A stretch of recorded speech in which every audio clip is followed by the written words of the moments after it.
Dana, I saw a tweet that you tweeted out maybe a few weeks ago. Maybe it was a month ago. Maybe it was longer than that. But I remember you were like agreeing with him, saying like, yo, I wish I could do a long set. Like, I wish I could do a 6-hour set and whatnot. And I, as a DJ coming up nowadays, is that just impossible to have nowadays to really just DJ from open to close at a venue? Like, is that something? Because us coming into the game, that's how we came into the game. We had to DJ from open to close. But probably the opportunities now is really, just doing 1-hour sets with all of these DJs piled onto an event. And I'm wondering, like, how is the game right now? Like, I mean, depending on the events that you're doing, that's, the normal standard is an hour, maximum 2 hours. You're not really seeing DJs doing, like MoMA does, 6-hour sets anymore. One, I don't think a lot of DJs where I'm from have the capacity to even last that long or have the range to even last that long. Yeah. So yeah, that's just become the standard, just 1 to 2 hour sets. And that's pretty much it. I actually did a 4-hour set at Rise Radio. MoMA actually inspired that. Wow. And I was tired by like hour 2. I'm like, God damn, I'm like still standing. I got 2 hours left to go. But I pushed through to it. Well, you're high energy out the gate. Yeah. You're high energy out the gate. Sometimes I'm like, damn, Dana's been killing it. She must have been on for 2 hours. She's been on for 17 minutes, right? Because you're just like burning shit down, But yeah. I think in the space of 1-hour sets, that's exactly how you're supposed to do it. You just got to come out the gate strong. But in the span, when you're doing like longer sets, you have to pace yourself. Yeah. And sometimes you have to take some off the gas, and you see the DJs in the crowd looking at you like, why is he playing this corny shit? I'm like, bro, we're here for another 5.5 hours. Like, right. You have no clue what we're doing. We're pacing this so we don't burn the people's energy out and don't burn our energy out, Dana, when you did the 4-hour set though, isn't that like the most gratifying shit? Like, it's like the best feeling when you do like this long set and you're like, that was amazing. It's like, to me, it beats doing an hour set. Like, I could have had the craziest hour set anywhere and it would have been turned. But when you do 4 hours or 5 hours, it's like there's this gratification that you have. Like, wow, like you're like emotionally, physically tired, but it's just like it's just like you just played like a finals game, like the playoffs or some shit, right? Yeah, certainly. I threw my hands up when I was finished, like, wow, like I did it. Like, I was so, and I got to play a lot of music that I, normally wouldn't play at the events that I play at, which, that took me back. It was like, wow, like I really should start digging again, because that's how I started, by not really playing the typical stuff, so that inspired me to want to start digging again and just, playing differently. So at Rise Radio, is there an audience or is this like a live stream? It's both, actually. So it's a live stream, but you can have people coming in and out, grabbing food, hanging out in the back, or standing in front of you and just vibing out with you. So it's both, mixture of both. What I try to tell a lot of DJs is like, with these 6-hour sets or 7-hour sets, all you really got to do is get through the first 3.5 hours. I know it doesn't sound like that easy, but that's all you got to do. Because the remaining 3 hours is a walk in the park. Because if you got everybody grooving with you halfway through, after that, you can literally play anything. You play Gap Band, Outstanding, they're singing along. Shaka Khan, like records that maybe would not break the room open in the first 3 hours. Everything's a banger in the second half of the party, because everyone bought into what you're doing, and they're progressively getting drunker. Like, that's literally part of the game. And sometimes I'm looking at the crowd and I'm yelling at Sinclair and Maine. I'm like, why are they so sober? What's going on? And they're like, well, they only have like 2 bartenders on this side. Nobody can get a drink. And I'm like, y'all are making my life really hard. Like, I'm at the point of the night where I need everyone to be lit. You know what I'm saying? So I can play like some Soldier Boy or whatever, Yeah. But 6-hour sets, we got to demystify them. They're not that hard. You just got to get through the first half. And then in the second half, you can virtually do what you want, as long as you played well. I feel like the first time you do a 4 to 6 hour set, you pretty much got the grasp of like, oh shit, I know what to do next time. And then as you keep doing it, you're like, I know what to do, because it's just getting over that first one. We knew what to do because we heard DJs in the club, right? Yeah. We heard like, I'm like, all right, so you're gonna open up with like some classics R&B. Oh, now we're playing John B. Okay, now we're playing a little bit newer R&B. Okay, I get it. Oh, now we're playing old school classics. Everybody's dancing really hard. Oh, and now we're playing Busta Rhymes, Put Your Hands Where My Eyes Can See. And I'm like, it's 12:30, the party started. You felt it, right?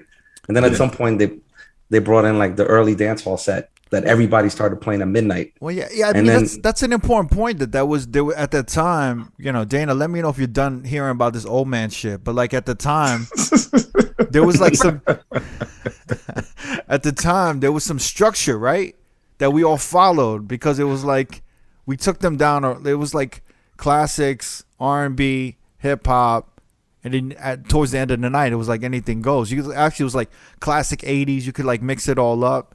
And it was a vibe walking in. And then that was in New York. And then when I came to Vegas, it was just a whole nother, because we were still doing 6-hour sets in Vegas, but it was a whole other approach. It was just like guns blazing from open to close, because everyone was. Well, we're from 12 o'clock from 12 to close. And the club will open at 10:30.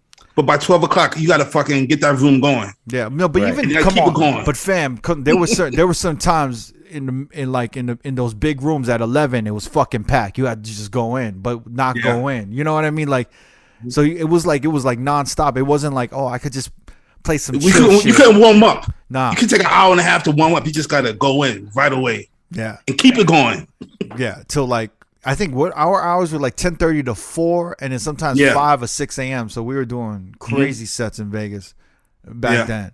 Especially when like Prince would show up at the end of the night, and we'd have to keep going till I don't know. But just before we get off this old man shit, I'll say one thing about like the 6-hour sets.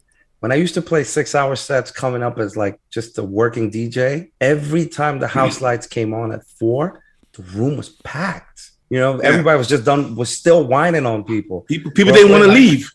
But then one thing that happened when I started getting on at 12:30 or 1. I would find it a lot harder to keep the entire room till 4. You know, I'd just be like, I just got to get to 3. I'll make it to 3:15. I did good. All right, it's 3:30. It's clearing out. I did a good job, right?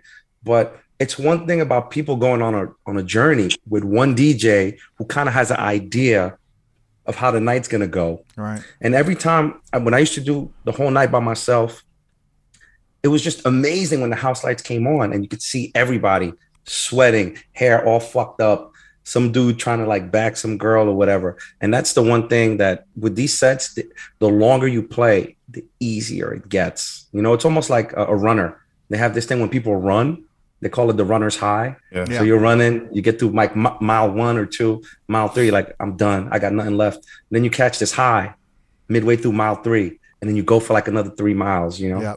That's exactly, that's so true, because there's also, I think it's a runner's term when they hit a wall, right? When they just can't go any. And I feel like sometimes when you DJ, you could just hit a wall. You're like, I don't know what to play next.